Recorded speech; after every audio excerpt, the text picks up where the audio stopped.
y vi volar por en medio del cielo a otro ángel que tenía el Evangelio eterno para predicarlo a los moradores de la tierra, a toda nación, tribu, lengua y pueblo.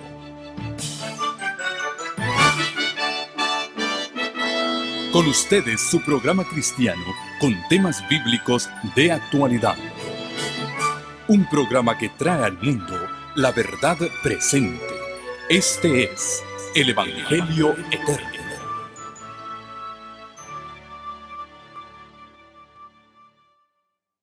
Para aquellos que nos están sintonizando en esta hora, estamos transmitiendo este programa de la Biblia Te Responde en vivo desde la iglesia de Panorama City, aquí en la ciudad de Panorama City, en el Valle de San Fernando. Y antes de dar lugar a las preguntas e inquietudes que ustedes puedan tener y tratar de responderlas con una si está escrito, vamos a pedir la dirección del Espíritu Santo para que Él sea nuestro maestro. Nos postramos de rodillas para orar. Padre Santo y Dios nuestro, sea tu nombre engrandecido y glorificado en esta hora. Nos acercamos a tu mesa y esperamos que así como tú nos diste el alimento físico para nuestro cuerpo, también nos alimentes con el alimento espiritual para nuestra alma. Y vamos a abrir tu santo libro, lo hacemos con respeto, con reverencia, porque sabemos que hay poder en la palabra tuya. Tú dices que tu palabra es como una espada de dos filos que penetra hasta lo más profundo de nuestro ser.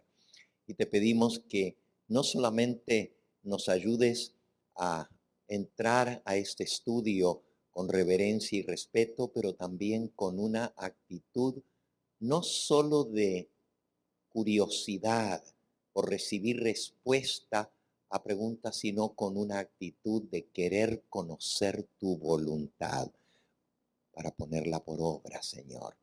Que las preguntas nos lleven a tener más información para que haya transformación en nuestra vida. Te lo pedimos en el precioso nombre de nuestro bendito Salvador. A Él sea la gloria y la honra por los siglos de los siglos. Amén, Señor. Amén. Como vamos a estar o estamos transmitiendo en vivo esta sesión, les vamos a pedir que para las preguntas, el pastor tiene un micrófono, ¿verdad? Portátil, ¿sí?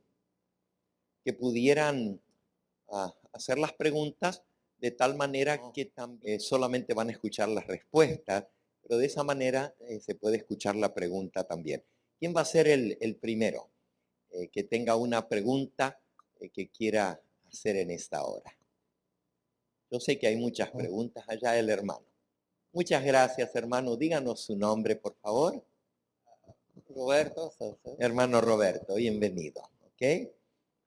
Adelante con su pregunta. La pregunta es, ¿cómo uno se da cuenta que una persona está siendo guiada por el Espíritu Santo? Porque allí en Galatas dice, Galatas 22, 5 al 22, el amor, la paz, bueno, el gozo, ¿verdad? Y todo eso, porque uno le hacen preguntas en la calle, y entonces, pues, para saber que esa persona está siendo guiada por el Espíritu Santo, pues, ¿quién más que usted que puede decir palabra por palabra de ahí que es verdaderamente una persona está siendo guiada por el Espíritu Santo? Gracias, hermano. Efectivamente, usted hace referencia al libro de Gálatas en el capítulo 5, y ahí se nos da los frutos que se manifiestan en una persona cuando esa persona es controlada por el Espíritu Santo. A veces el Espíritu Santo nos habla, nos guía en el sentido de mostrarnos la decisión correcta, guiarnos a tomar una decisión correcta. Pero hay una diferencia entre ser guiados a tomar una decisión, a ser guiada toda nuestra vida por el Espíritu Santo. Y creo que su pregunta se refiere más bien a eso, ¿cómo podemos ver? Y justamente un árbol, dice Jesús, se deja ver por sus frutos, ¿no es así? San Mateo, en el capítulo 7, San Mateo capítulo 7, son palabras de nuestro Señor Jesucristo. Dice el versículo 16, por sus frutos los conoceréis. ¿Acaso se recogen uvas de los espinos o higos de los abrojos? Así todo buen árbol da buenos frutos, pero todo árbol malo da frutos malos. No puede el buen árbol dar malos frutos, ni el árbol malo dar frutos buenos. Todo árbol que no da buen fruto es cortado y echado en el fuego, así que por sus frutos los conoceréis. ¿Y cuáles son esos frutos?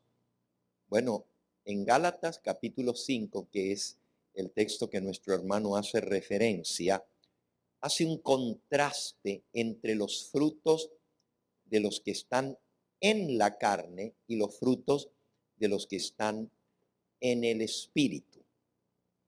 Dice en el capítulo 5 y en el versículo 19, manifiestas son las obras de la carne, que son adulterio, fornicación, inmundicia, lascivia. Lascivia son pensamientos sucios, idolatría, hechicerías, enemistades, pleitos, celos, iras, contiendas, disensiones, herejías, envidias, homicidios, borracheras, orgías y cosas semejantes a estas, acerca de las cuales os amonesto, como ya os lo he dicho antes, que los que practican tales cosas no heredarán el reino de Dios. Mas el fruto del Espíritu es amor, gozo, paz, paciencia, benignidad, bondad, fe, mansedumbre y templanza. Contra tales cosas no hay ley. Pero los que son de Cristo, versículo 24, han crucificado la carne con sus pasiones y deseos. Si vivimos por el Espíritu, andemos también por el Espíritu. Entonces, ¿cómo se ve la persona que está andando en el Espíritu? Por los frutos que da en su vida. En el libro de Romanos, en el capítulo 8, vuelve a hacer este contraste entre los que son de la carne y los que son del Espíritu. Dice el versículo 5, porque los que son de la carne piensan en las cosas de la carne, pensamientos. Y por cierto, esto no es solamente para evaluar a otro si está o no está andando en el Espíritu, es más bien para investigarnos nosotros mismos y saber si nosotros estamos andando y controlados por el Espíritu. Dice, los que son de la carne piensan en las cosas de la carne, pero los que son del Espíritu en las cosas del Espíritu. Versículo 6, porque el ocuparse de la carne es muerte, pero el ocuparse del Espíritu es vida y paz. 7, por cuanto los designios de la carne son enemistad contra Dios, porque no se sujetan a la ley de Dios, ni tampoco pueden. Y los que viven según la carne no pueden agradar a Dios. Versículo 9, mas vosotros no vivís según la carne, sino según el Espíritu, si es que el Espíritu de Dios mora en vosotros. Y si alguno no tiene el Espíritu de Cristo, no es de él. Es muy categórico. O tenemos el Espíritu de Cristo, somos guiados por el Espíritu. Y así dice en el versículo 14. Porque todos los que son guiados por el Espíritu de Dios, estos son hijos de Dios. El versículo 13, el anterior, dice, porque si vivís conforme a la carne, moriréis, mas si por el Espíritu hacéis morir las obras de la carne, viviréis. Así que hay un gran contraste entre el que es de la carne y el que es del Espíritu. Pero el contraste es tan, pero tan directo que aquí dice que si alguno no tiene el Espíritu de Cristo, no es de él. Es como dice el famoso escritor inglés Shakespeare, to be or not to be. O somos o no somos. No hay a medias. O somos hijos de Dios o no somos. Pero ¿cómo se sabe? Por los frutos. Un árbol bueno no va a dar malos frutos, ni un árbol malo puede dar buenos frutos. Para el hombre es imposible. ¿Cómo nosotros siendo malos vamos a dar buenos frutos? Para el hombre esto es imposible.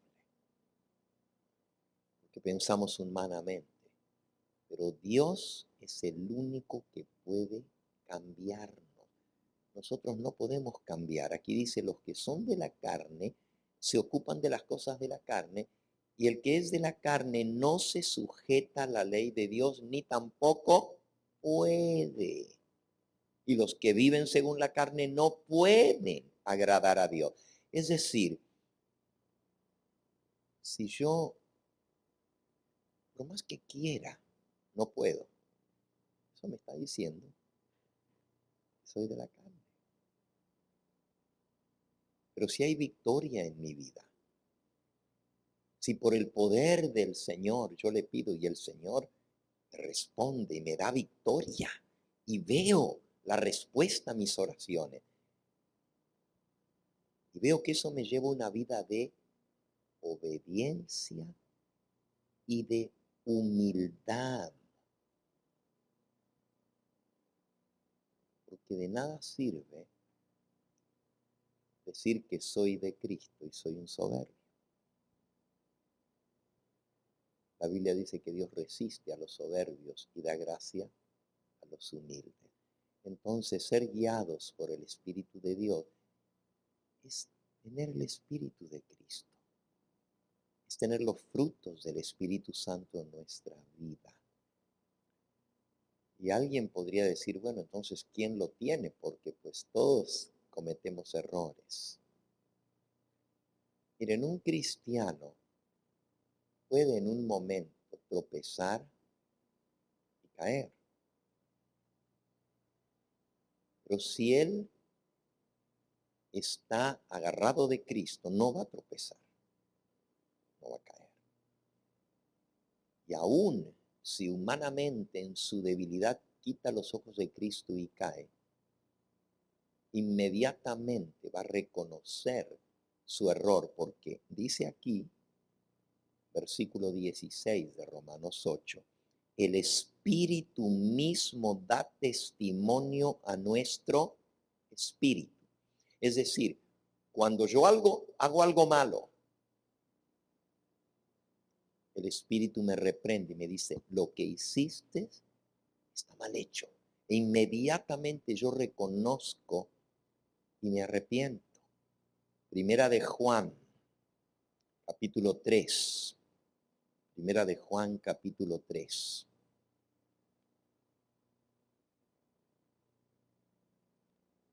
Dice el versículo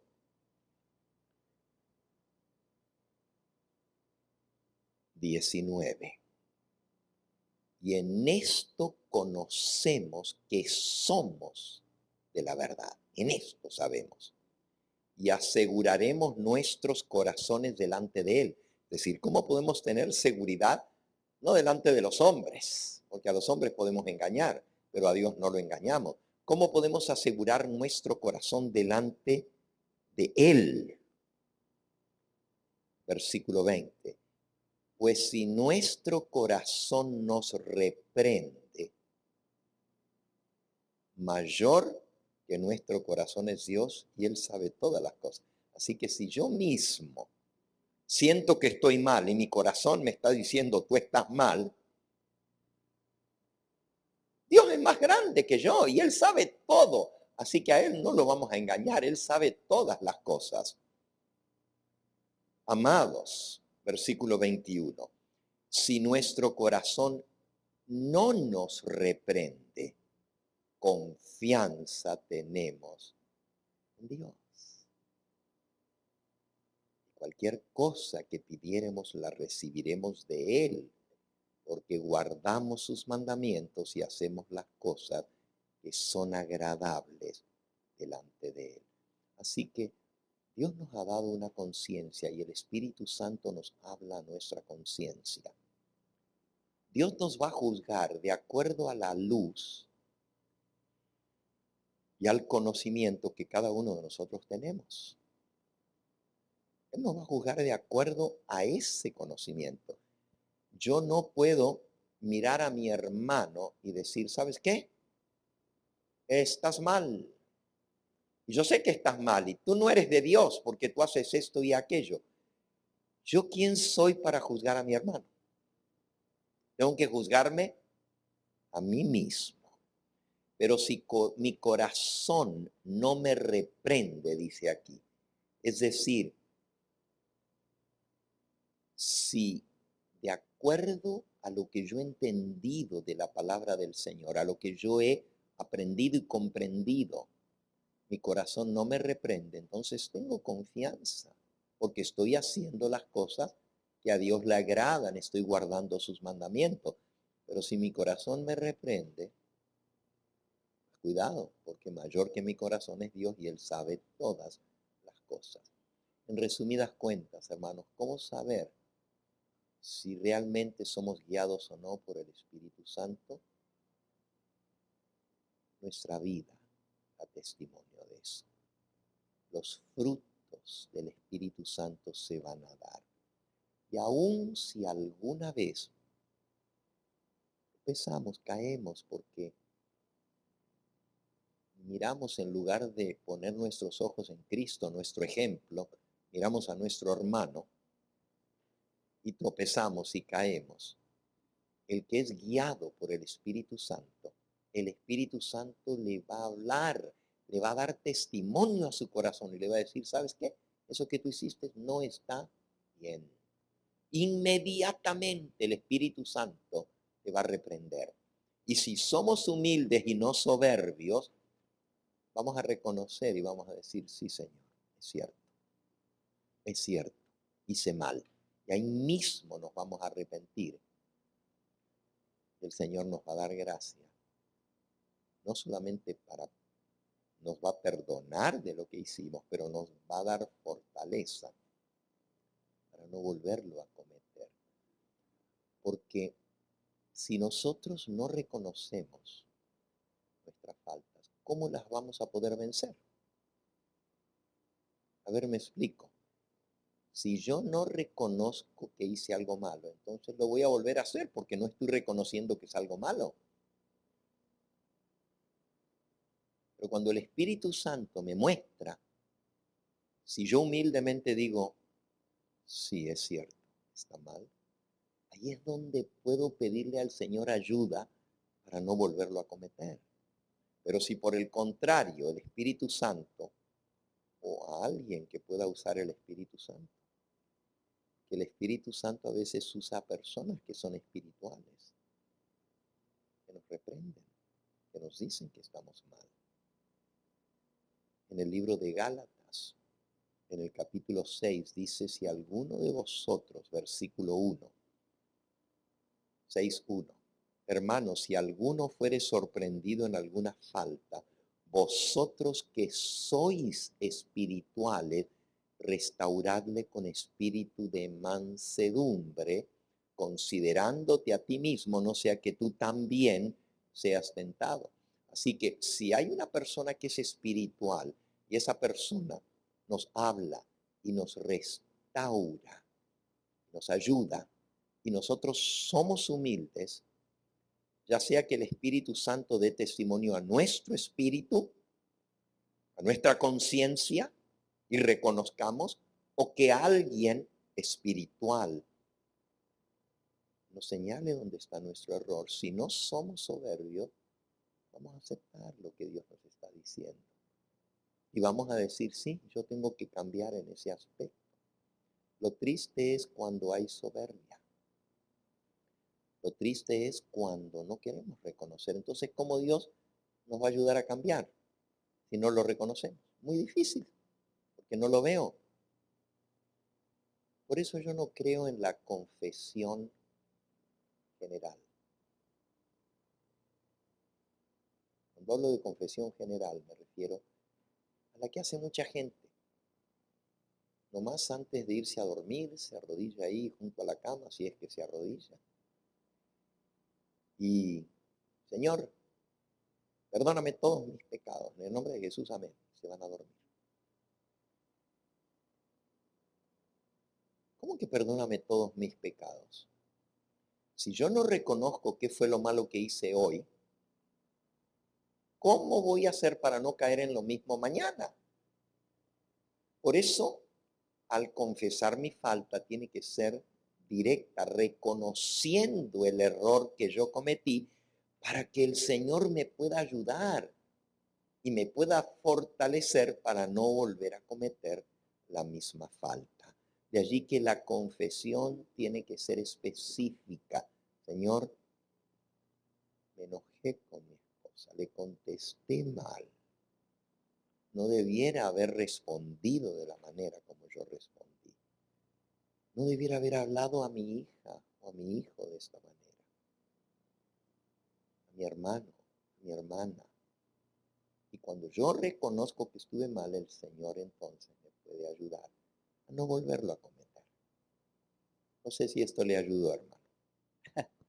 Y ahí nos damos cuenta, ¿verdad?, que verdaderamente cuando hay esas pláticas en la calle con personas que tienen bastante estudio, lo hacen que uno se dé cuenta que a veces uno no está obedeciendo, que no está siendo guiado por el Espíritu como Dios manda, y que no está en su amor, y no está en ese gozo, no está en la paz, no está en la mansedumbre, no está en la fe, no tiene esa templanza. Entonces ahí uno se da cuenta dónde está pisando verdaderamente y si verdaderamente está siendo guiado por el Espíritu de Dios. Sí, porque a veces cuando nos hablan y nos atacan, nosotros estamos acostumbrados a eso por tener una doctrina peculiar. Viene gente, ustedes se creen que por guardar el sábado se van a salvar y nos hablan duro, ¿verdad? Y a veces sentimos como que nos están ofendiendo, pero Dios permite esas cosas en nuestra vida para que aflore nuestro carácter. Y si nosotros pasamos la prueba y hablamos con mansedumbre, con amor, a pesar de lo que nos estén diciendo,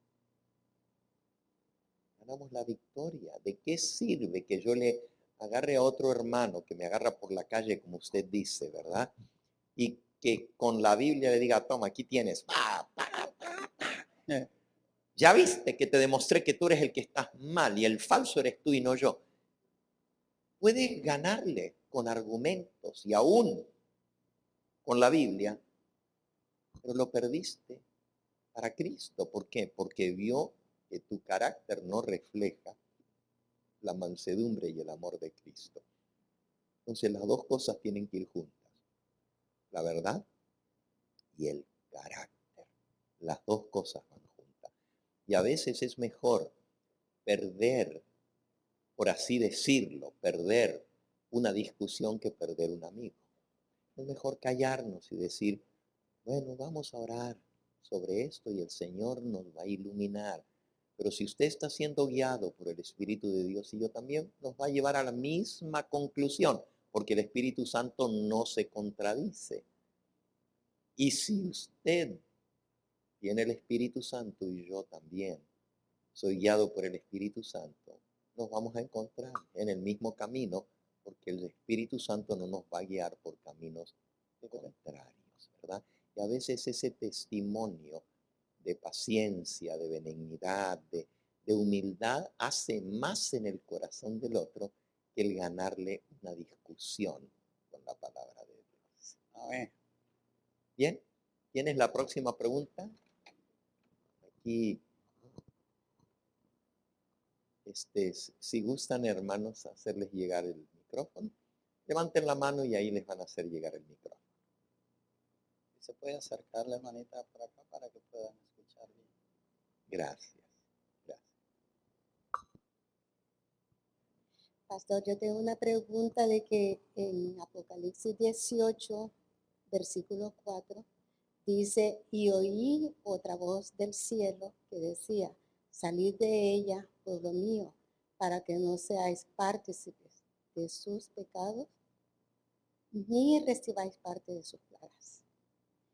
Mi pregunta es, pastor, si por alguna razón no podemos salir de las ciudades, ¿estamos perdidos? Gracias, hermana, por su pregunta. Cuando en este pasaje se dice salir de Babilonia, pueblo mío, Babilonia se refiere a una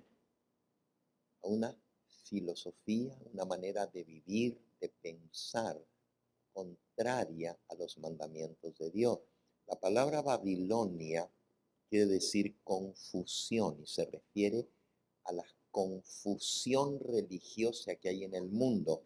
Por eso dice el versículo 2, clamó con voz potente diciendo, ha caído la gran Babilonia y se ha hecho habitación de demonios, guarida de todo espíritu inmundo, albergue de toda ave inmunda y aborrecible, porque todas las naciones han bebido del vino del furor de su fornicación. Aquí está diciendo que Babilonia ha emborrachado a todas las naciones y a los habitantes de la tierra con sus doctrinas falsas. Salir de Babilonia significa salir de ese error, de esa confusión, de ese acontecimiento espiritual, de las doctrinas falsas que se están enseñando en lo que la Biblia le llama Babilonia, la religión falsa. No necesariamente es salir de una ciudad, aunque Babilonia es una ciudad, pero lo que está hablando es salir de esa manera de actuar, de pensar, de esas doctrinas falsas. Con respecto a la salida de las ciudades, la pregunta suya más directa fue, ¿se va a perder uno si no sale de las ciudades? ¿Verdad? Dios nos amonesta y nos dice lo que tenemos que hacer para evitar las cosas que van a venir.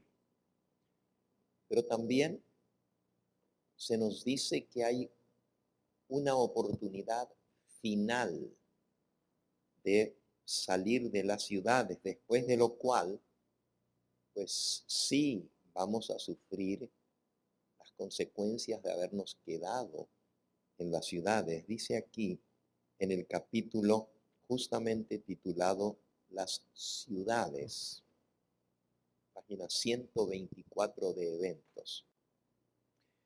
No está lejano el tiempo en que, como los primeros discípulos, seremos obligados a buscar refugio en lugares desolados y solitarios. Así como el sitio de Jerusalén por los ejércitos romanos fue la señal para que huyesen los cristianos de Judea, así la asunción de poder por parte de los Estados Unidos con el decreto que imponga el día de descanso papal, el domingo, será para nosotros la señal, la amonestación.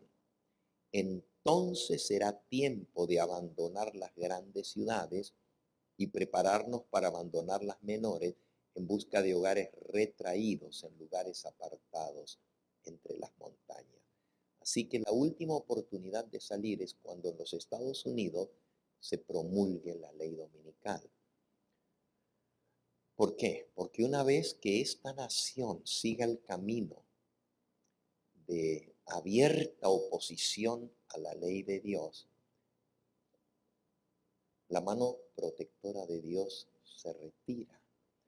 Y a esa apostasía, fíjense, apostasía es apartarse de los mandamientos de Dios.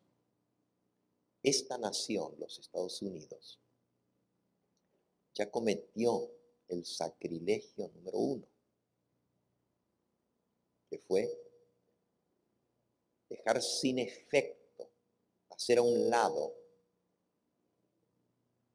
la institución que Dios estableció desde la creación del mundo, el matrimonio. Y si usted me presta atención, miren cuán grave es esto. Esta nación aprobó una ley bajo la administración de Barack Obama, legalizando el así llamado matrimonio de personas del mismo sexo. Y uno puede decir, bueno, cada uno hace lo que quiere. Es cierto. Siempre ha habido personas que van en contra de lo que Dios nos ha dicho en su palabra, porque dice, ¿qué dice Dios en su palabra? ¿No habéis leído que al principio Dios los hizo varón y mujer? Y el que los unió, dice Jesús, dijo, dejará el hombre a su padre y a su madre, se unirá a su mujer y serán los dos una sola carne. Por tanto, lo que Dios unió no lo separe el hombre. Entonces, Dios estableció el matrimonio, pero Él lo estableció entre un hombre y una mujer. Pero ahora, por ley de esta nación, que se supone que es una nación cristiana, porque no es una nación pagana, ni musulmana, ni budista, como otras naciones del mundo. Aquí se considera una nación cristiana y sin embargo, ¿qué aprobaron? El matrimonio entre personas del mismo sexo. Eso es una bofetada contra Dios, que Él nos creó de la manera como nos hizo. Eso es la violación directa a un mandamiento de Dios estableciendo un mandamiento de hombre. Y por favor, no me malentiendan. La constitución de esta nación, la libertad, libre albedrío. Y cada uno puede escoger vivir como quiera. Si hay personas que quieren vivir juntas, 2 hombres juntos, 2 mujeres juntas, esa es su libertad. Cada uno puede hacer como mejor le plazca, pero no le llamemos a esa manera de vivir matrimonio, porque matrimonio es algo que Dios estableció. Es una ley que Dios puso. Entonces, pueden llamarle contrato social, pueden llamarle, si la ley les quiere dar los mismos derechos de herencia, de que si se muere uno, el otro se quede con lo demás. Todo eso son contratos civiles, pero no le podemos llamar matrimonio, porque matrimonio es algo religioso y eso solamente Dios lo establece. Entonces, esta nación viola primero esa institución, pero cuando viole la segunda institución que Dios estableció, porque hay solamente 2 cosas que nos vienen a nosotros establecidos como instituciones sociales en el mundo, que vienen desde antes de la entrada del pecado. Uno es el matrimonio y el otro es el sábado. El sábado lo estableció Dios desde que creó el mundo, en la primera semana de la creación. Pero resulta que está dicho en la palabra de Dios y en el espíritu de profecía que se va a proclamar una ley haciendo del domingo, no del sábado, el día de reposo obligatorio. Ahora miren lo que dice con respecto a eso en el capítulo que sigue, las leyes dominicales. Dice así: el pueblo de los Estados Unidos ha sido un pueblo favorecido, un pueblo que tuvo la Biblia más que otras naciones del mundo.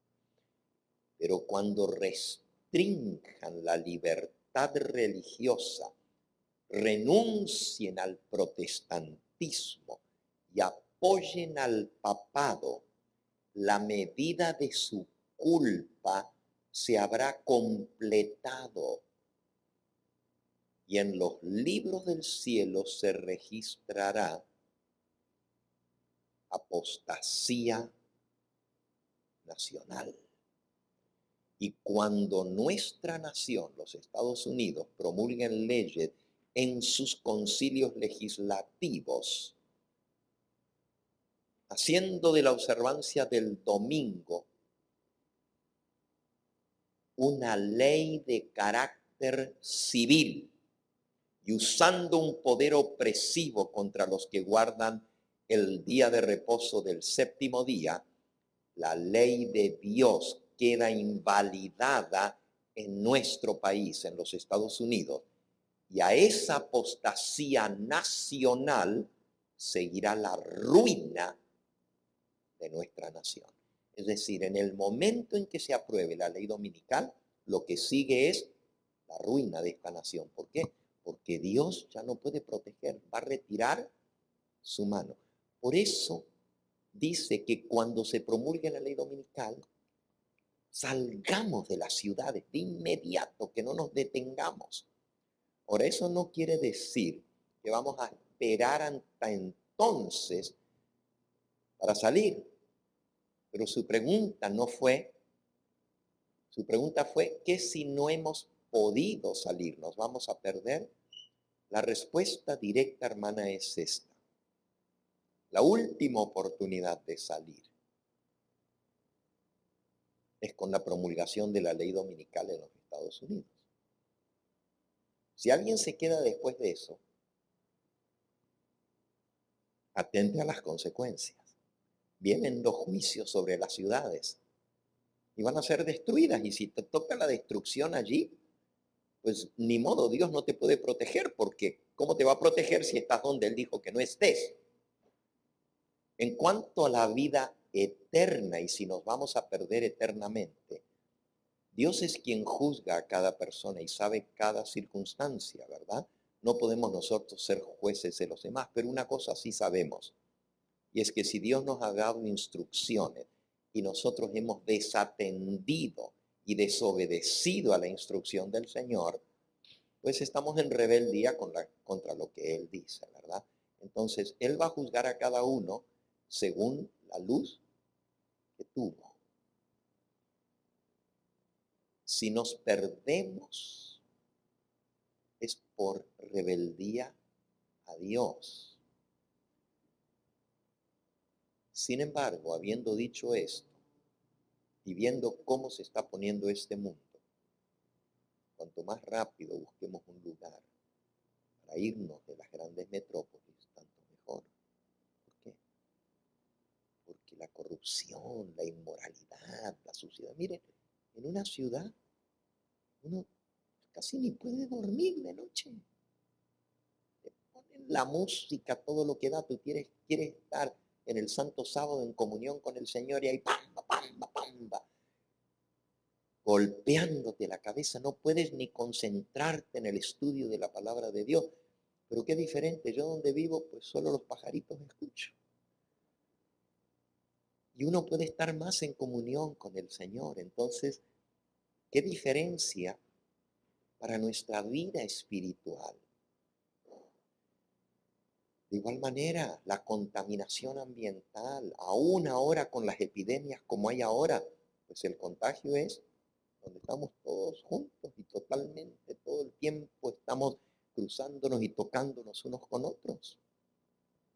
Si vivimos fuera de la ciudad, pues estamos más protegidos, eso lo sabemos todos. Y claro, el gobierno dice ahora quédense en sus casas y no salgan. Pero lo que pasa es que aún yendo al supermercado te puedes contagiar y no te puedes estar sin comer. Pero si nosotros vivimos fuera, cultivamos lo que necesitamos para mantener nuestra familia, cuando venga esa ley que no podremos comprar ni vender, tendremos cómo mantener a nuestra familia. Pero esos arreglos no se pueden hacer hasta que venga la ley dominical, hay que hacerlos antes. Si mañana se pasara la ley dominical, ¿dónde iríamos? Ahí vamos a buscar dónde. Por eso tenemos que hacer arreglos de antemano.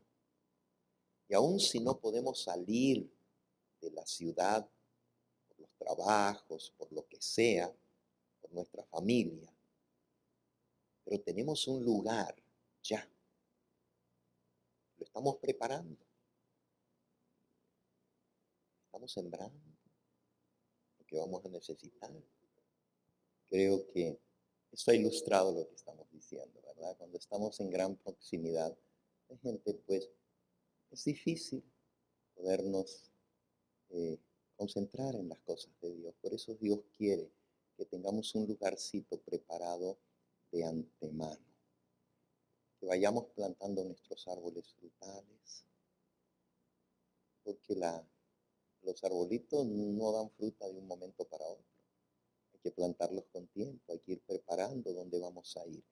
Y eso es lo que se refiere la mensajera del Señor cuando dice que si no tenemos los medios económicos para conseguirnos un pedacito de tierra fuera de la ciudad y construir nuestro ranchito por allá, el Señor quiere que nos unamos, 2 o 3 familias, compartamos nuestros recursos con esta familia, con otra familia, entre todos juntemos y tengamos un lugar donde ir, para que cuando venga lo que viene, ya sepamos dónde vamos a ir y estemos preparados. No sé si eso le responde, hermano. Felicidades, hermano. Yo, referente a la pregunta que hizo el pastor del Espíritu Santo, yo fui a visitar una tumba con una sobrina y en el cementerio y estaba un joven allí llorando y le digo, y me acerqué pues siempre para dar la palabra de Dios, ¿verdad? Porque me encanta la obra misionera, es mi delirio. Y entonces llegué y le digo al muchacho, ¿por qué llora? Le digo, no llores, ya su papá ya no, yo no sé si se le ha muerto algún hermano o hermana. No, me dijo mi papá, como no tenía foto, pues le regalé que todo en la bóveda les ponen fotos, pero la bóveda no tenía fotos y me dicen, no, es mi papá que está recién muerto. Entonces le digo, ¿y usted lo quiere ver? Sí, yo lo quiero ver, me dice, pero él ya está bajo tierra. Entonces quiere verlo, usted lo puede ver en la resurrección, le digo, porque dice la palabra de Dios que van a resucitar unos para vida eterna y otros para condenación. Le dije yo al muchacho, no sé, el Señor me da palabras a mí. Yo primeramente pido la dirección de Dios porque es el único que me da las palabras para poder hablarle a las personas con amor, ¿verdad?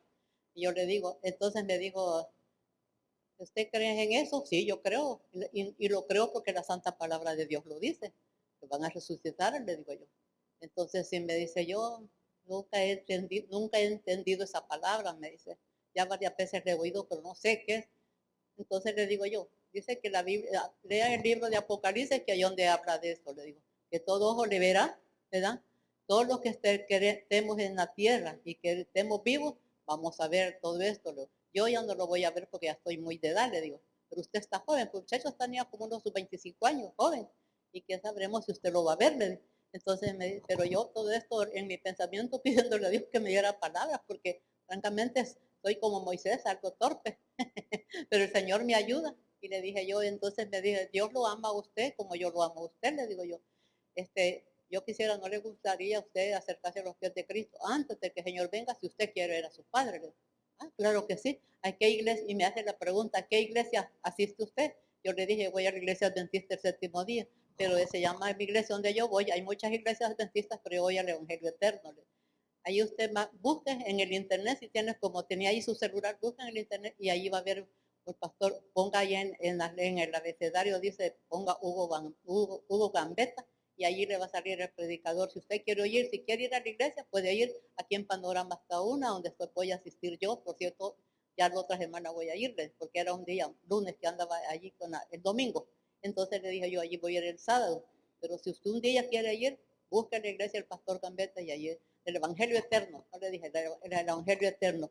Y si usted quiere conocer de veramente a Cristo, acérquese antes de que sea demasiado tarde, porque vienen tiempos peligrosos. Eso fue lo único que yo le dije. Entonces el muchacho me dijo, voy a ir, señora, me dijo, tal vez por algo Dios la ha mandado a usted, me dijo. Así es que Dios tenga misericordia, y estoy pidiendo, porque se llama José el muchacho, pido oración por ellos, porque nosotros tenemos una línea de oración que oramos por las personas que nosotros les hablamos del Evangelio, que se acerquen a los pies de Cristo, ¿verdad? Porque es la única esperanza que usted tiene de ver a su Padre. Que Dios me lo bendiga. No sé si le hablé bien. Gracias por su testimonio, hermana. Muchas gracias. Qué bueno, qué bonito es escuchar testimonios también. Hermanita. Mire, pastor, yo tengo una hermana que ella es testiga de Jehová y ella varias veces me ha dicho que no existe el Espíritu Santo, que el Espíritu Santo es la fuerza activa que maneja Dios. ¿Qué me puede responder acerca de eso? Perdone, pastor. No solo los testigos de Jehová, hay muchos que rechazan la existencia del Espíritu Santo como una persona. Creen que es solamente el Espíritu de Dios o simplemente la fuerza activa de Dios. Pero la palabra de Dios nos dice que el Espíritu Santo es real y incluso las cosas que el Espíritu Santo hace son cosas que solamente una persona, una personalidad puede hacer. Por ejemplo, en el libro de Hechos, en el capítulo 5, habla la historia de Ananías y Zafira y cómo ellos engañaron, dijeron que habían vendido la propiedad por tanto, pero no la habían vendido. Dice Hechos capítulo 5 y versículo 3, y Pedro le dijo a Ananías, ¿por qué llenó Satanás tu corazón para que le mintieses al Espíritu Santo? ¿Cómo se le puede mentir a una fuerza? ¿Cómo se le puede mentir a una influencia? Y sigue diciendo, no mentiste a los hombres, sino a Dios. Así que el Espíritu Santo no solamente es alguien a quien se le puede mentir, eso no se le puede hacer algo que no existe, pero es también Dios, porque dice, no mentiste a los hombres, sino a Dios. Te doy otro ejemplo para mostrar la realidad de la personalidad del Espíritu Santo.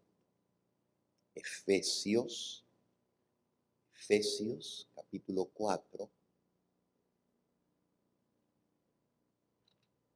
dice el versículo 30. No contristéis al Espíritu Santo de Dios, con el cual fuisteis sellados para el día de la redención. ¿Cómo se puede contristar a una fuerza? ¿Cómo se puede poner triste algo que no existe, que es una fuerza? Pero aquí dice, no contristéis al Espíritu Santo de Dios. Otro ejemplo. Si vamos al libro de Isaías. Isaías, en el capítulo 63. Capítulo 63 dice el versículo 9. En toda la angustia de ellos, Él, su Salvador, fue angustiado. Y al ángel de su faz los salvó.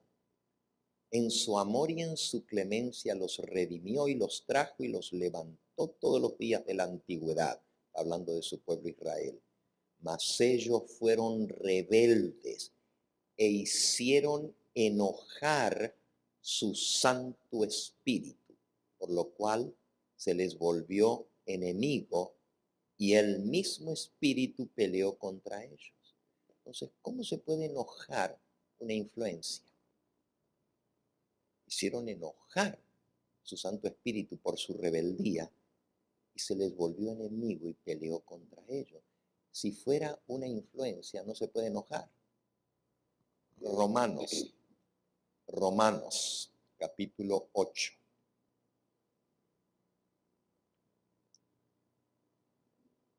Dice en el versículo 26, y de igual manera el Espíritu nos ayuda en nuestra debilidad. Pues, ¿qué hemos de pedir como conviene? No lo sabemos. Pero el Espíritu Santo mismo intercede por nosotros con gemidos indecibles. El Espíritu Santo intercede por nosotros.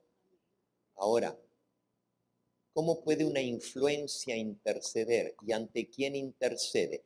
Los que dicen que el Espíritu Santo es la influencia de Dios, es el Espíritu de Dios. Entonces, ¿cómo el Espíritu Santo intercede por nosotros? ¿Ante quién intercede? ¿Ante Él mismo? Porque si es el mismo Dios, el Espíritu Santo, entonces, ¿por qué dice que el Espíritu Santo intercede por nosotros? ¿Ante quién intercede? Obviamente ante el Padre. Pero no es el mismo Padre, porque si fuera el Espíritu del Padre, no va a decir que el Espíritu Santo intercede por nosotros.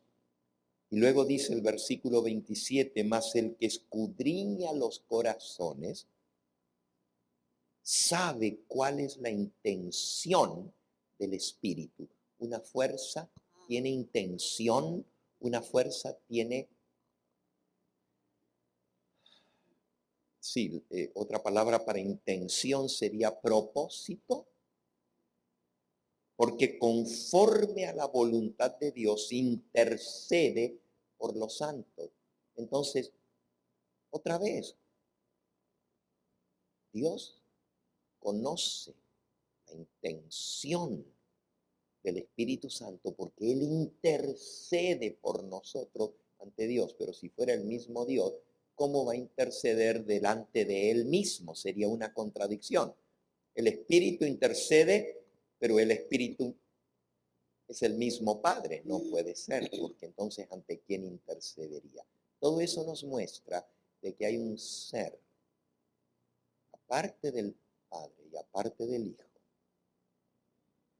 que intercede por nosotros. Y ese es el Espíritu Santo. Espero que esto le ayude al hablar con su hermana, que es testigo de Jehová. ¿Otra pregunta? Y esa es mi inquietud, pastor. Desde el 2007 vivo con esa inquietud. Pero el Señor me da bastante contentamiento en todo lo que yo encuentro y Él me lleva, el Espíritu Santo me lleva a que yo entienda, ¿verdad?, cuál es mi verdad, digamos. ¿Verdad? Gracias, hermanita, Gracias, y gracias por pastor. su comentario. Déjeme decirle, la historia que yo conté no fue anoche, fue antenoche, fue el jueves. Me sucedió a este servidor la primera vez que yo fui a Israel, estaba bastante joven, mucho más joven que ahora. Estoy hablando de hace más de 30 años atrás. Creo que por eso pude subir el monte. Pero lo que usted dice es totalmente cierto. Sí escuché los videos de Ron Wyatt y sí llegué a convencerme muchos años después. En aquella época no lo sabía. Y pienso que es lo que usted dice, hermana, que la fe que uno tiene, Dios está en todas partes y Él se manifiesta donde quiera, pero fue una experiencia espiritual para mí en ese momento, porque Dios me alcanzó donde yo estaba de acuerdo al conocimiento que yo tenía en ese momento. Sí, hermana, he estado en Jebel Musa, y Jebel Musa es el monte que está en Arabia, y efectivamente hay mucho más evidencias que ese es el monte original donde Dios descendió que el que está en la península del Sinaí. Y sí, fue impresionante. Y la segunda vez, porque sabía yo que estaba en el lugar correcto, me impresionó más aún que aquella primera vez, pero no niego la experiencia que pasé en esa época. Hace más de 30 años atrás, le estoy hablando, a ver, le voy a decir de 1980 que yo fui, eso que yo conté aquí. Y creo que Dios se manifestó porque Él está en todas partes y se manifestó en mi vida y no lo puedo negar. Por eso lo recuerdo con cariño y lo cuento, porque sí pasé una experiencia especial con el Señor que ya les platiqué.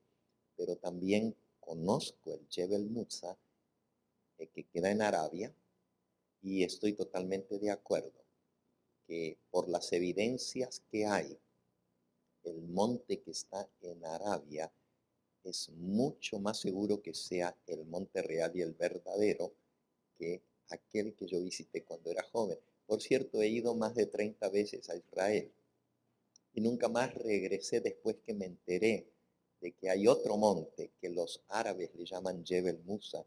Jebel Musa quiere decir monte de Moisés.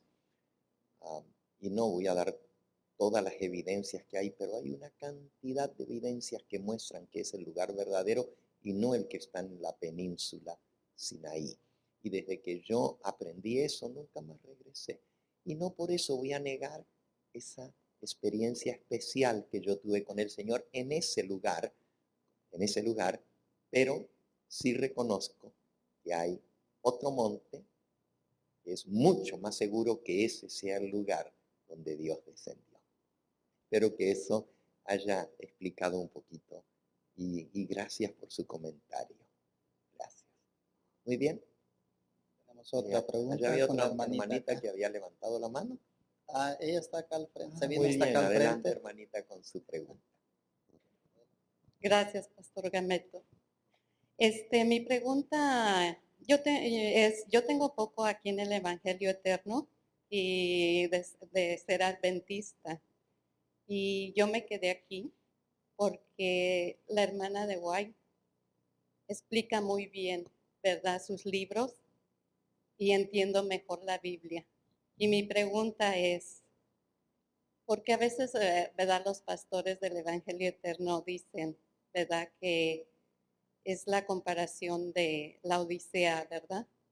De aquí, de nosotros ahora los adventistas, de que estamos cómodos, pero cuando venga la tribulación, dice que muchos saldrán, ¿verdad?, de la iglesia y que los que están fuera van a entrar. Entonces yo quiero, o sea, que me explicara un poco, ¿verdad? Porque yo sí he visto, ¿verdad?, que hermanos que tienen 30 años y, ¿verdad?, a veces digo, ¿cómo 30 años y se van a salir? Y esa es mi duda, ¿verdad? Gracias. Gracias, hermanita. Nunca debemos salirnos de la iglesia. porque la iglesia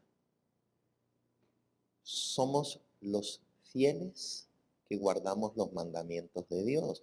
Y donde haya 2 o 3 reunidos en el nombre del Señor, esa es su iglesia.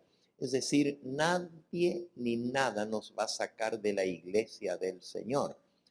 Salir se refiere a salir, hermana, del estado laodicense, del estado de tibieza espiritual que describe el Señor Jesús en Apocalipsis capítulo 3, donde dice: yo conozco tus obras, que no eres frío ni caliente, sino tibio. Y por cuanto eres tibio y no frío ni caliente, te vomitaré de mi boca. Cuando hablamos de salir de la odisea, no se refiere a salirse ni de la iglesia, ni siquiera aún de la organización adventista. Estamos hablando a salir de la tibieza, de la situación de complacencia propia, como que estamos muy seguros porque tenemos la verdad, porque tenemos el conocimiento, pero a veces no estamos viviendo a la altura de esa luz y de ese conocimiento que tenemos. Y Dios nos llama a dejar eso y a reformar nuestra vida y a salir de las costumbres y prácticas de este mundo y de las cosas que no son espirituales y a consagrarnos al Señor. A eso es lo que nos referimos cuando decimos de salir. Ahora, la mensajera del Señor sí dice aquí en el capítulo El Zarandeo, es el capítulo 12 de Eventos de los Últimos Días. Comenzando el capítulo, ella dice: es una solemne verdad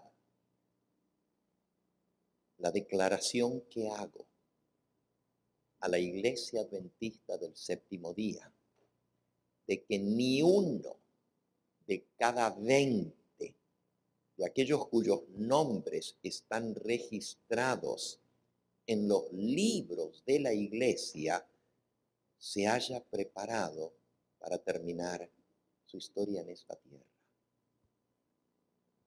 Y estaría tan ciertamente sin Dios y sin esperanza en el mundo como el pecador más común. Es decir, tener nuestro nombre escrito en la iglesia no es garantía de que estamos bien con el Señor. Lo que el Señor quiere es una consagración completa, y tener nuestro nombre no nos salva. Quien nos salva es Cristo y una relación con Él. Y luego dice: aquellos que han tenido la oportunidad de oír y recibir la verdad y que se han unido a la iglesia adventista del séptimo día, llamándose el pueblo de Dios, que guarda los mandamientos, que sin embargo no poseen más vitalidad ni consagración que las iglesias nominales, recibirán las plagas de Dios tan ciertamente como las iglesias que se oponen abiertamente a la ley divina. Otra vez, es nuestra consagración al Señor lo que hace posible que estemos preparados y no simplemente tener nuestro nombre en el libro de la iglesia. Eso no nos va a proteger de que nos caigan las plagas encima, sino en que estemos viviendo en armonía con el Señor. Y entonces sí, al final del capítulo, el zarandeo, en la página 186 dice así: las filas raleadas.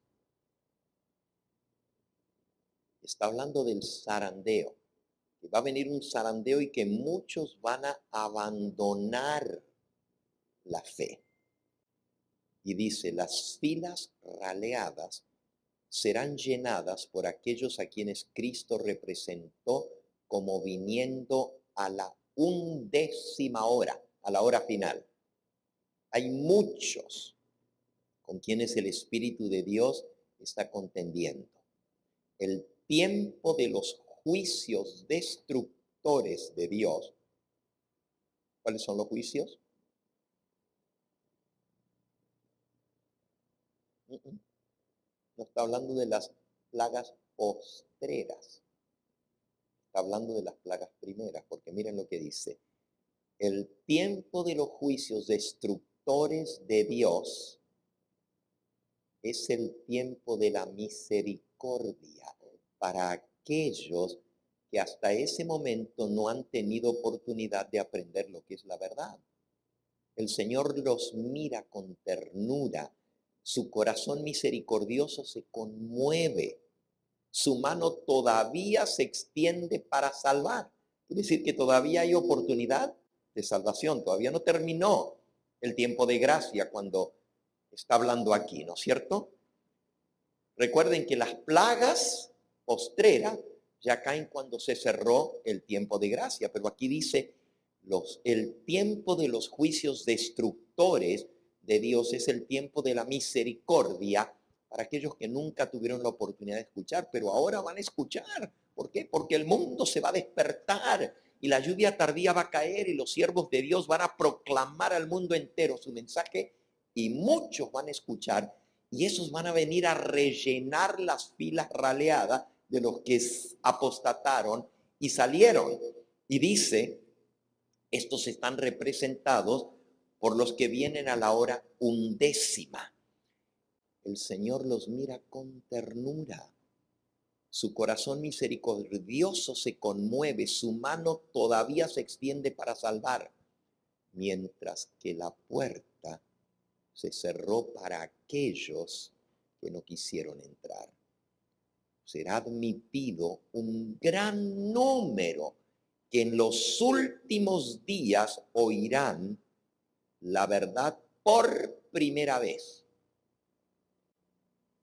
Dios tiene hijos suyos en otras iglesias, pero que no tienen la luz y la verdad que nosotros tenemos. Y esa gente, cuando venga todo eso y van a escuchar la verdad por primera vez, van a venir a rellenar los lugares de aquellos que apostataron. Estandarte tras estandarte quedaba arrastrado en el polvo. Mientras estandartes son las banderas, ¿verdad? Una bandera tras otra era arrastrada por el polvo. Mientras que una compañía tras otra del ejército del Señor se unía a las filas del enemigo. Y tribu tras tribu de las filas del enemigo se unía con el pueblo de Dios que guarda sus mandamientos. Entonces imagínense, va a haber cambio de bandos. A última hora va a haber cambio de bandos. En la gran tribulación.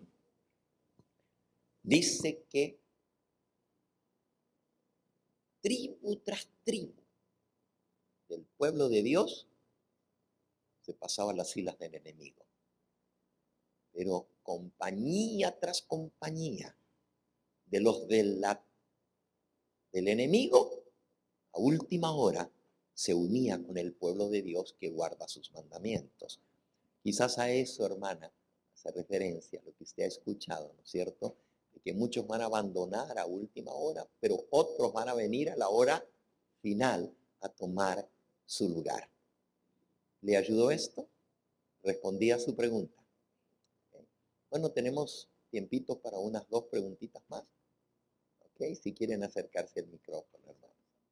Pastor, siempre he tenido un poco de problema para entender el pasaje de los 144,000. Ahorita que usted predicó en la mañana, comprendí más, pero sí queda un poquito todavía. Y es en referencia a la gran muchedumbre, porque en mi entender, los que van a recibir el sello de Dios son los 144,000. Y la gran muchedumbre son los salvos, aunque no reciban el sello. Y Muy tengo bien. otra pregunta, pastor. No sé si la puedo hacer junta. Déjeme responderle a ese y después me hace. Ok. ¿Ok? Efectivamente, no son el mismo grupo.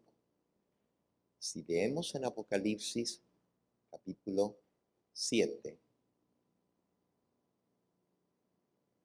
Dice el versículo 4, oí el número de los sellados, 144,000 sellados de todas las tribus de los hijos de Israel.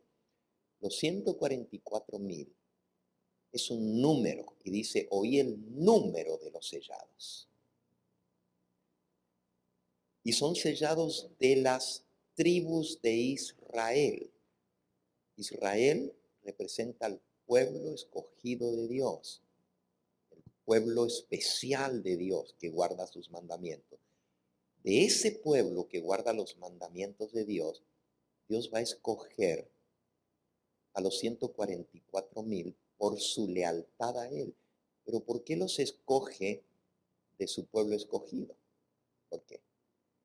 Porque son los que conocen el mensaje.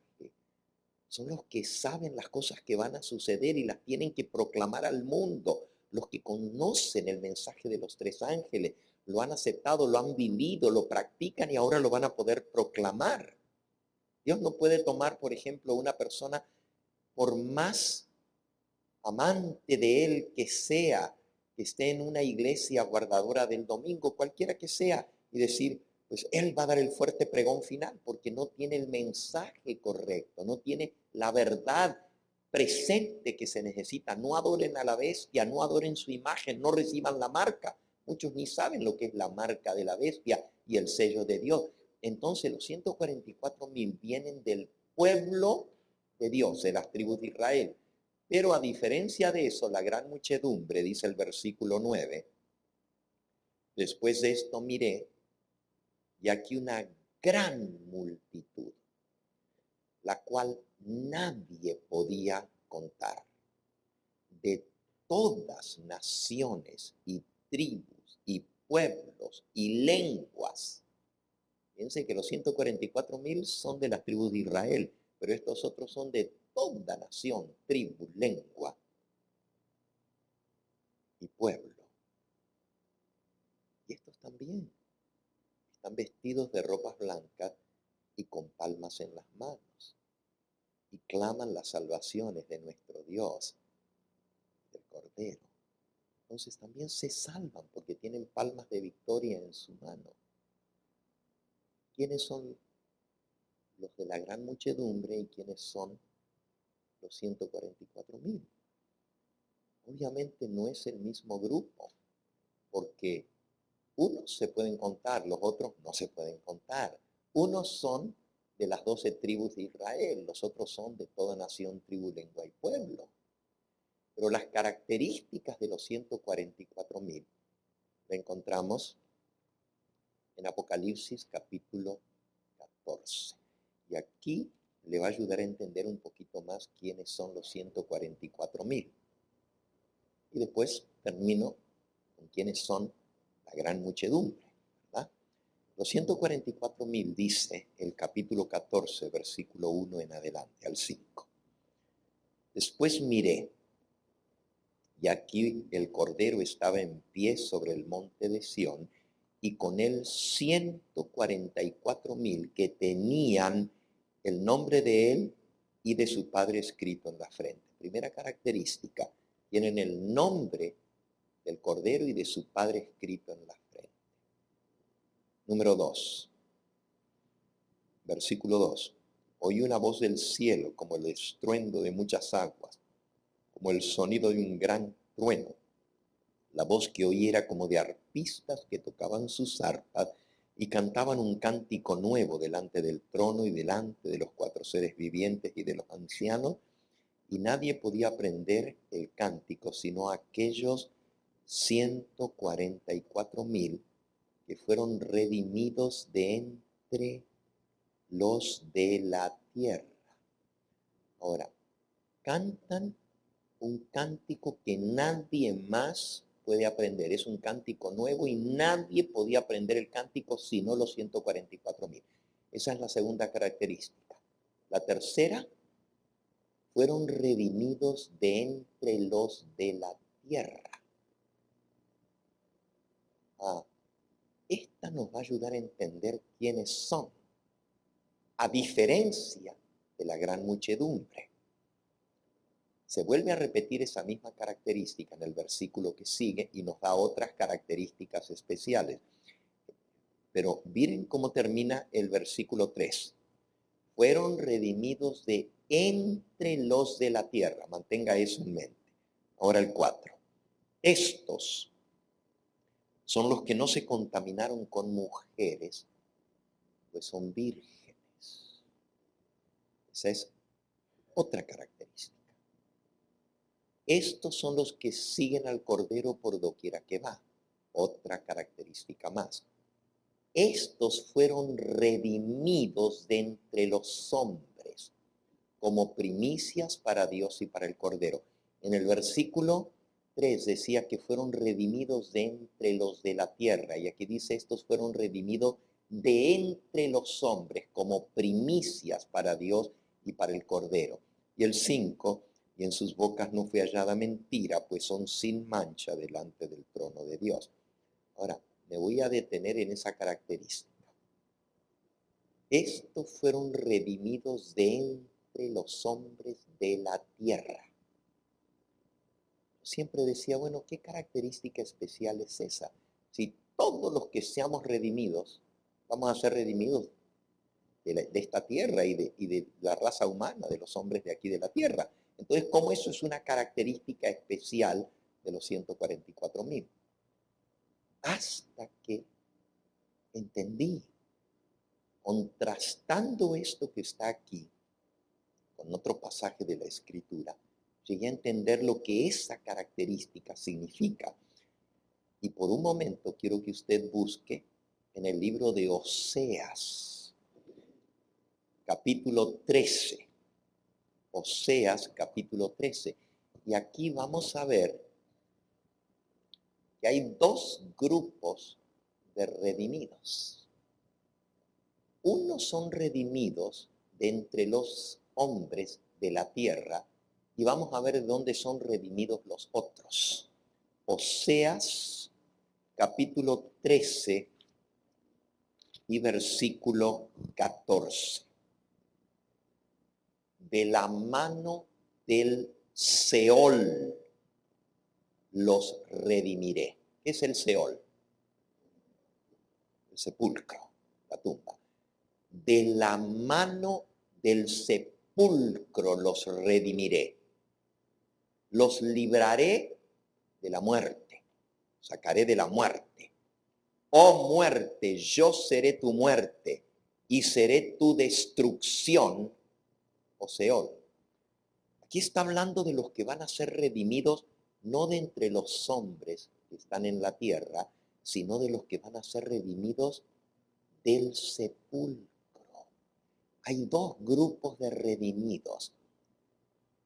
Estos mismos dos grupos de redimidos lo encontramos en Primera de Tesalonicenses, capítulo 4. Es un texto muy conocido, pero aquí se mencionan los dos grupos de redimidos otra vez. Primera de Tesalonicenses 4, versículo 13 en adelante. Dice así. Tampoco queremos, hermanos, que ignoréis acerca de los que duermen. ¿Quiénes son los que duermen? Los muertos. Para que no os entristezcáis como los otros que no tienen esperanza. Así como la hermanita nos contó su testimonio del muchacho que se encontró allá en la tumba, ¿verdad? De su papá.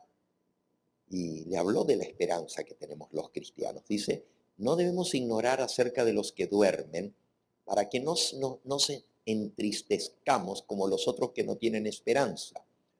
Versículo 14, porque si creemos que Jesús murió y resucitó, así también traerá Dios con Jesús a la vida a los que durmieron en él. Por lo cual, versículo 15, os decimos esto en palabra del Señor, que nosotros, los que vivimos, los que habremos quedado hasta la venida del Señor, no precederemos a los que durmieron, a los muertos. Porque el Señor mismo, con voz de mando, con voz de arcángel y con trompeta de Dios, descenderá del cielo. Y los muertos en Cristo resucitarán primero. Y luego nosotros, los que vivimos, los que hayamos quedado, seremos arrebatados juntamente con ellos en las nubes para recibir al Señor en el aire y así estaremos siempre con el Señor. Dice, los que vivimos, los que estemos vivos en la venida del Señor, los que hayamos quedado, seremos arrebatados juntamente con ellos, los muertos que han resucitado, a recibir al Señor en las nubes. Los dos grupos de redimidos son los que son redimidos de los hombres que estamos o que están vivos aquí en la tierra y los que son redimidos del sepulcro. Dos grupos de redimidos. Entonces, los 144,000, la característica es que son redimidos de entre los de la tierra, mientras la gran muchedumbre son redimidos del Seol, del sepulcro. Por eso son una muchedumbre que nadie puede contar de toda nación, tribu, lengua y pueblo, porque son todos los redimidos de todas las edades que van a resucitar en la venida del Señor.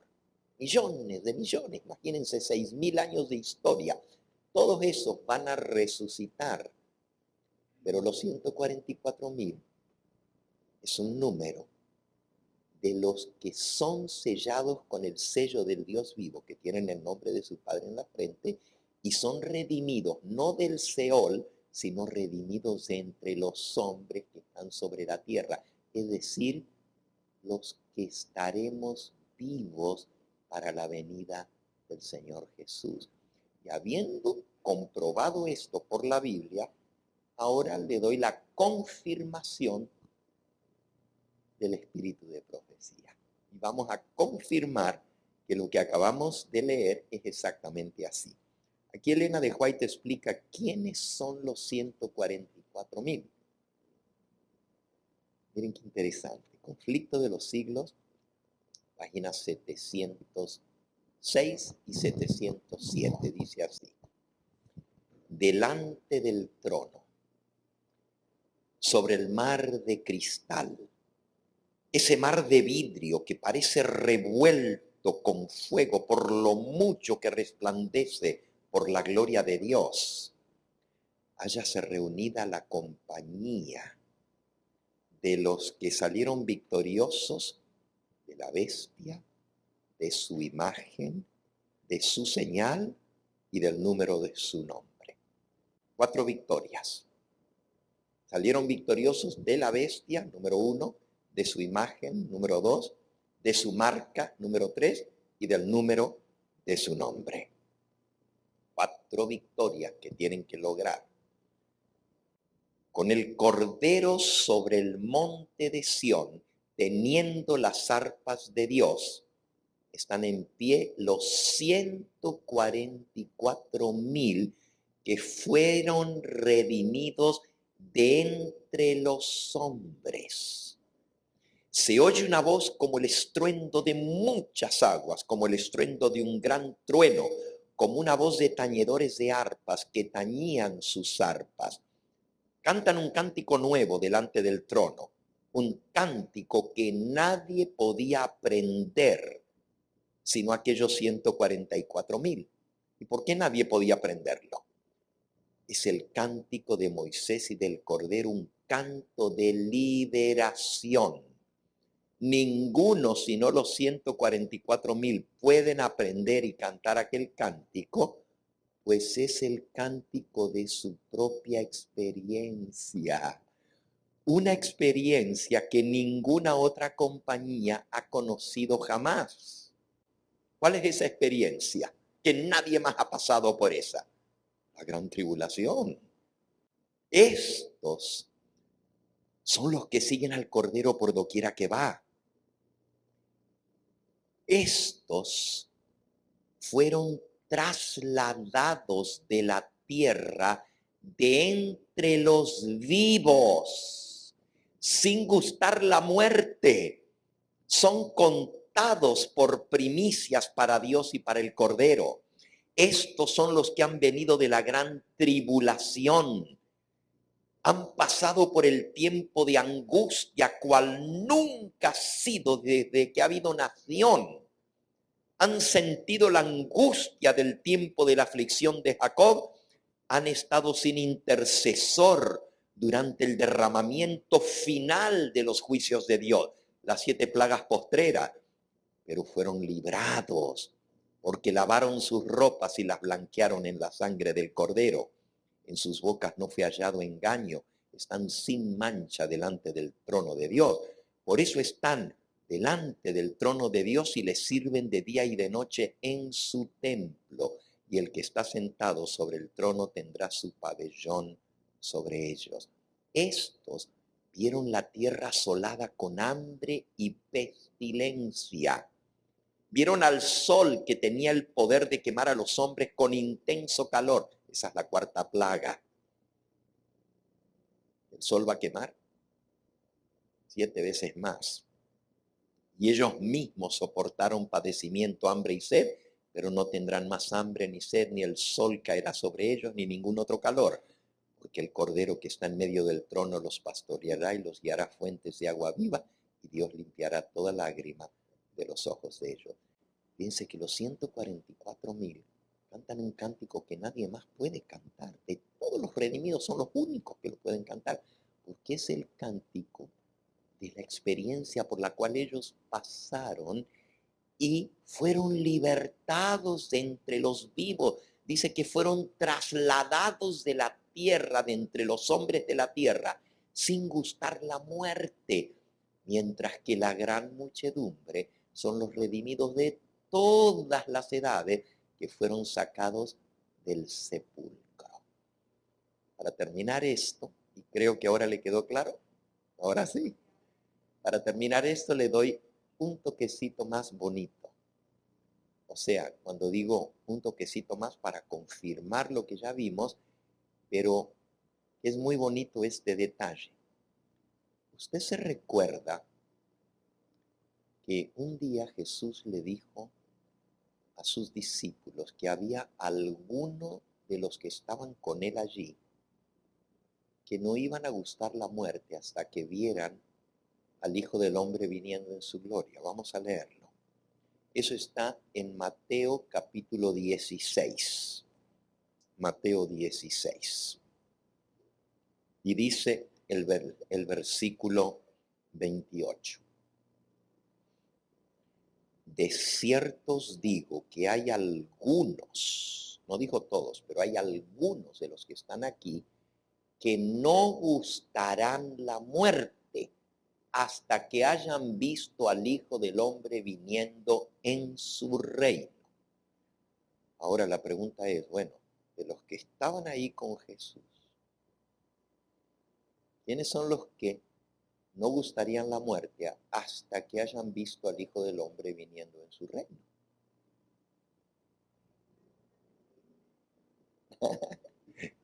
Algún descendiente de ellos. Bueno, hermana. Un día, hablando con no les voy a hacer la historia larga, sino cortita, pero estaba yo en San José, California, hablando con un musulmán. Estaba tratando de decir que cómo Dios va a tener un hijo. Eso era inconcebible. Que Cristo era un gran profeta, pero no podía ser hijo de Dios, porque ¿cómo Dios va a tener un hijo? Y bueno, yo le dije, ¿pero usted no cree que Cristo es un profeta? Sí, dice, yo sé que es un profeta, pero no el Hijo de Dios.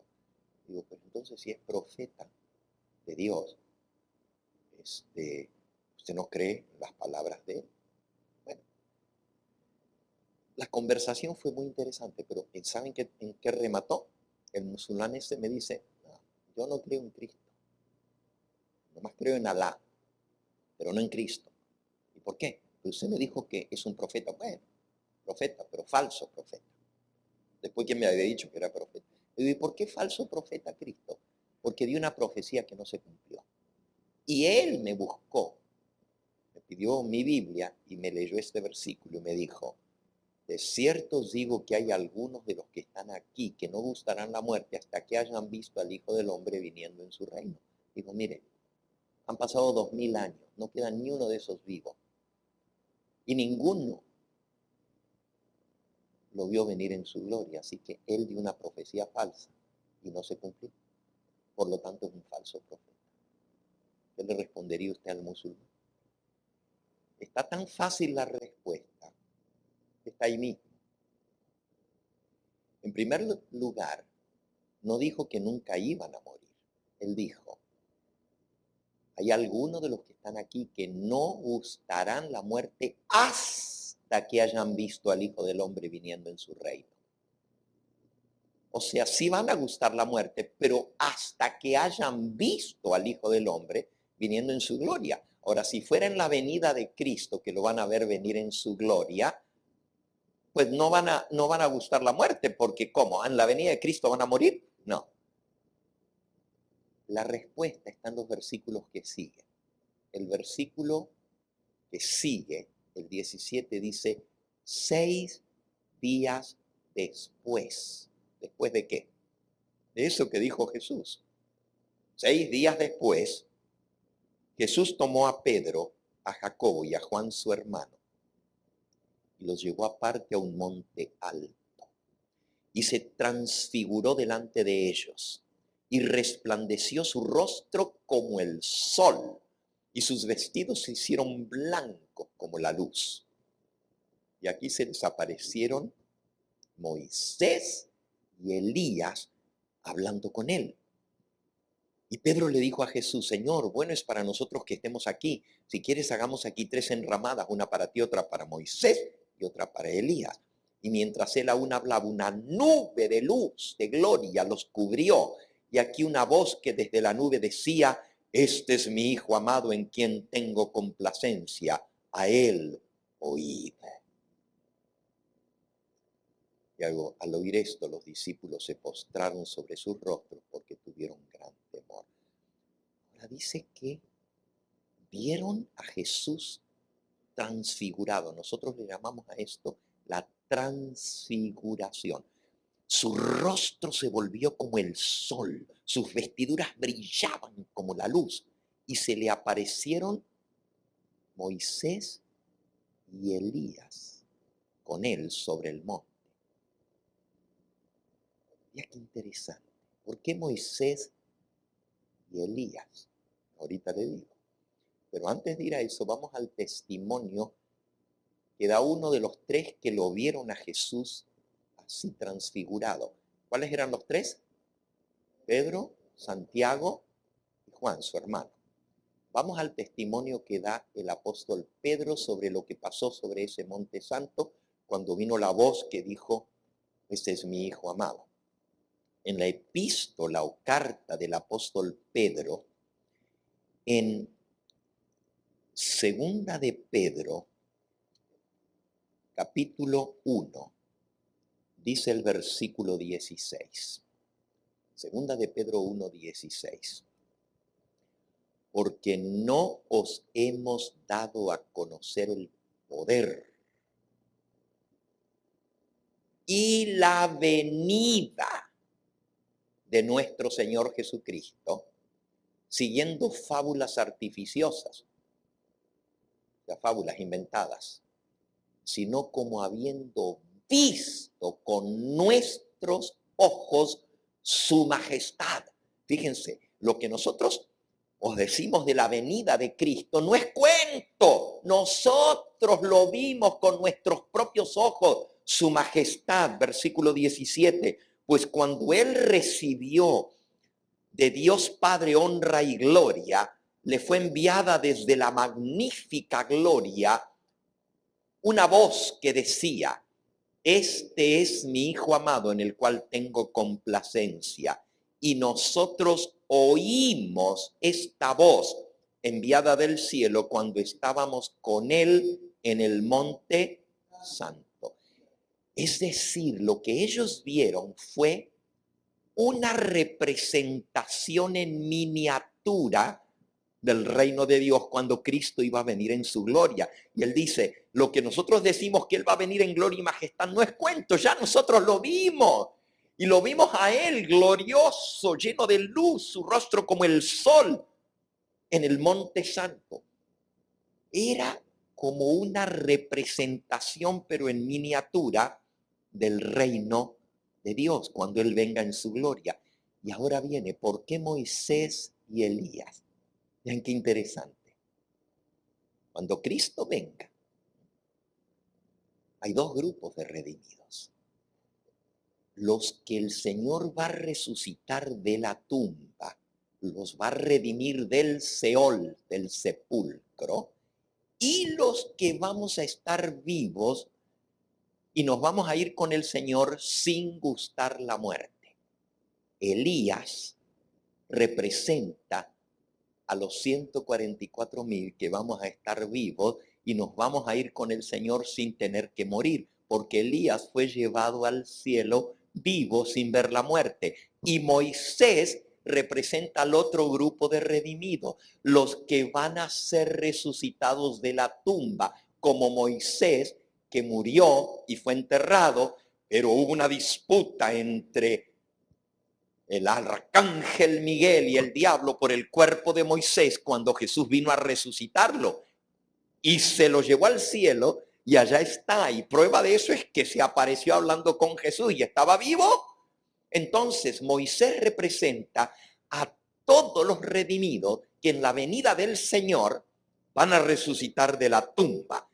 Y Elías representa a los 144,000 que vamos a estar vivos para dar la bienvenida al Señor y nos vamos a ir con Él sin gustar la muerte al cielo, al igual que Elías. Ahí están los mismos dos grupos de redimidos. Entonces, los 144,000 son los vivos que seremos transformados en un momento, en un abrir y cerrar de ojos. Y Moisés representa a la gran muchedumbre de todos los redimidos de toda nación, tribu, lengua y pueblo que van a resucitar para irse con Él junto con los 144,000 al reino de los cielos. ¿Le quedó claro lo de la gran muchedumbre y le quedó claro lo de los 144,000? Pues entonces le respondí ya todas sus preguntas, ¿verdad? Quedó otra. No es de lo mismo. Ok. Cuando usted estaba hablando de que los demonios estaban presos en un lugar oscuro y que iban a ser liberados. En las profundidades del mar. Sí, usted dijo de que cuando un ser humano, un alma nacía, Dios le asignaba un ángel guardián y que también Satanás hacía su parte, ¿verdad?, en ir en rebelión contra Dios. Cuando esa alma o esa persona, por decirlo así, va creciendo, ¿los dos ángeles van siempre o el ángel que predomine más, o sea, según el libre albedrío que la persona tenga, va a ir con él? ¿O siempre van a ir los dos? Es un poquito rara mi pregunta, pastor. Pero... Sí, pero le comprendo, hermana. Es decir, llegará el momento en la vida de uno que ya el ángel del demonio se retira porque el ángel del Señor siempre ganó. Esa es la pregunta, ¿verdad? Sobre esto que acabo de mencionar de paso en el sermón de la mañana, lo dice el espíritu de profecía. No está en la Biblia ni lo del ángel guardián, ni lo del ángel malo, que está continuamente a nuestro lado. No lo menciona la Biblia, aunque la Biblia dice el ángel de Jehová acampa alrededor de los que le temen, pero está hablando en plural, ¿verdad? Que el ángel del Señor acampa alrededor de los que le temen y los defiende, en plural. Pero lo del ángel particular, el ángel guardián que le llamamos nosotros, ¿no es cierto? O sea, un ángel especial para cada persona, lo dice el espíritu de profecía. Y el espíritu de profecía también dice que mientras estemos en este mundo, estamos bajo el ataque del enemigo y que nunca nos deja de molestar. Continuamente Él va a seguir y va a luchar hasta el final de nuestros días con tal de hacernos tropezar y caer, porque quiere traer deshonra al nombre de Cristo. Entonces, si la pregunta es si alguna vez el ángel del demonio se retira de nosotros, La respuesta es desgraciadamente no. Y no porque tiene una misión, y es que nosotros nos perdamos. Y mientras hay vida, hay esperanza de hacernos caer. Pero sí, hay una esperanza mucho más hermosa. El ángel del Señor es más poderoso. Porque tiene todo el poder que el Señor le da. El ángel del demonio tiene poder limitado. Si ustedes se acuerdan con Job, Job le dijo, quítale lo que tienes y vamos a ver si no te maldice. Y Dios le dijo, está en tus manos, solo que a él no lo toque. Entonces Dios le puso límites. Después le dijo, ok, puedes tocarlo a él, pero no le quites la vida. O sea, Dios siempre pone parámetros y límites y límites con los ángeles del demonio. Ya vimos esta mañana que aún para meterse en los puercos tienen que pedir ¿qué? Permiso. Entonces, no pueden hacer nada sin la autorización de Dios. Y no es que los ángeles buenos sí puedan hacerlo sin la autorización, no. Ellos siempre tienen la autorización de Dios porque están haciendo la voluntad de Dios. Entonces, tienen todo el poder de Dios para realizar esa voluntad, mientras que los ángeles del enemigo están limitados hasta donde puedan actuar. ¿Por qué? Porque Dios no permite que nos metan una zancadilla o una prueba más fuerte de lo que podamos soportar. Primera de Corintios capítulo 10. Primera de Corintios capítulo 10, versículo 12 y 13. El que piensa estar firme, mire que no caiga. Es decir, cuando tú piensas que estás más firme, ten cuidado todavía, no sea que caigas. No os ha sobrevenido, versículo 13, no os ha sobrevenido ninguna tentación que no sea humana. Pero fiel es Dios, alabado sea su nombre. Fiel es Dios. ¿Cómo es Dios? Fiel. Que no os dejará ser tentados más de lo que podéis resistir, sino que dará también juntamente con la tentación la salida para que podáis soportar.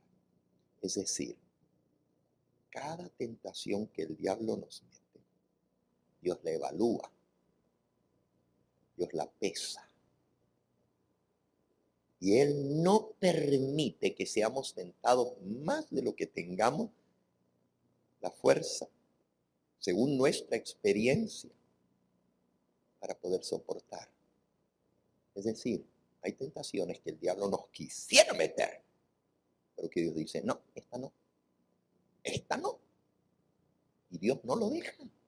Simplemente no lo deja. Porque Él no va a permitir, porque Él es fiel para con nosotros en su palabra y no va a permitir que seamos tentados más de lo que podamos soportar. Pero aparte de eso, contestando ahora su pregunta directa, el cristiano tiene un arma.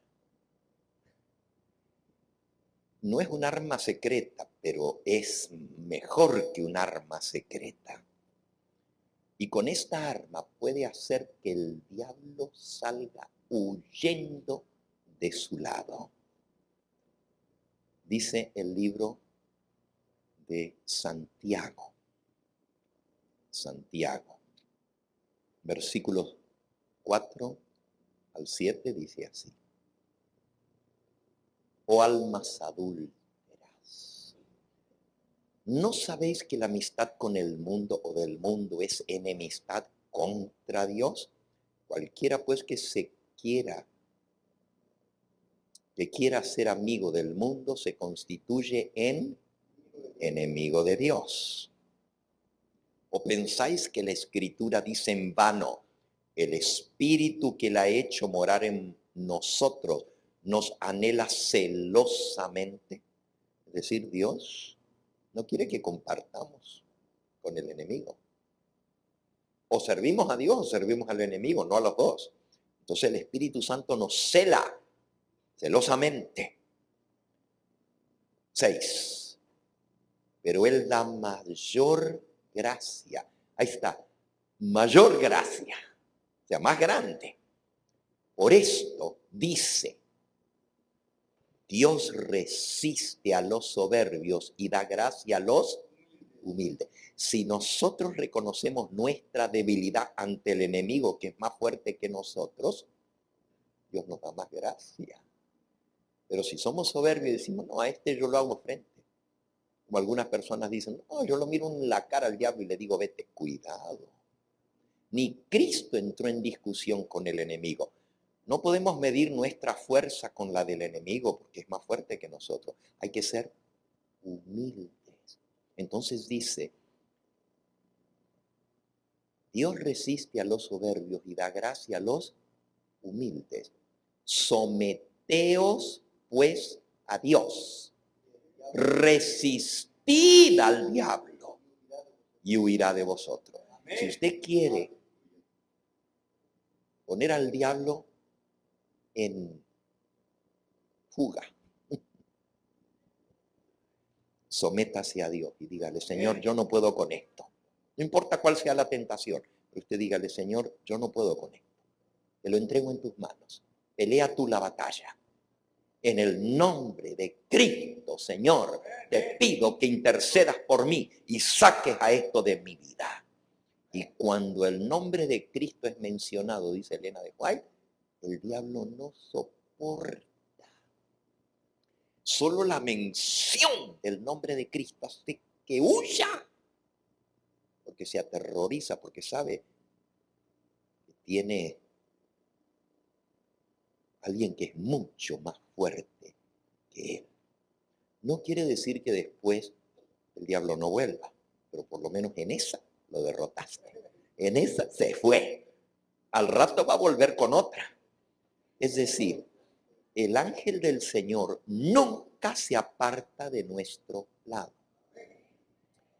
Hebreos capítulo 13, versículo 5. Sean pues vuestras costumbres sin avaricia, contentos con lo que tenéis ahora, porque Él dijo, no te desampararé, ni te dejaré. De manera que podemos decir confiadamente, el Señor es mi ayudador, no temeré lo que me pueda hacer el hombre. El Señor dice, yo no te dejaré, no te desampararé. He aquí yo estoy con vosotros todos los días hasta el fin del mundo. Entonces, de eso tenemos la seguridad, que el Señor está a nuestro lado. ¿Cómo? A través de su ángel. Porque Cristo tiene un cuerpo de carne y hueso como el tuyo y el mío. Él no está al lado tuyo en carne y hueso. Él está sentado allá en el trono intercediendo por nosotros. Pero Él tiene su representante en esta tierra, el Espíritu Santo. Y tiene a sus ángeles que nos defienden. El ángel de Jehová acampa. Acampa quiere decir acampa es que pone su tienda donde nosotros estamos, no se va. Ahí se queda con nosotros todo el tiempo. Él no se aparta de nuestro lado. El enemigo más de una vez salió huyendo. Después vuelve otra vez. Pero el diablo sabe que no hay un momento que el ángel del Señor no esté allí. Si el ángel del Señor se fuera un momentito de nuestro lado, sería la oportunidad para el diablo. Pero el ángel nos defiende. Bien, gracias hermana. Se nos ha acabado el tiempo, nos dice allá el pastor que ya este periodo se acabó. Y si gusta, pastor, aquí terminamos también, porque dice que usted se va a la puesta del sol. El Evangelio Eterno. Su programa cristiano de actualidad bíblica, trayendo al mundo la verdad presente.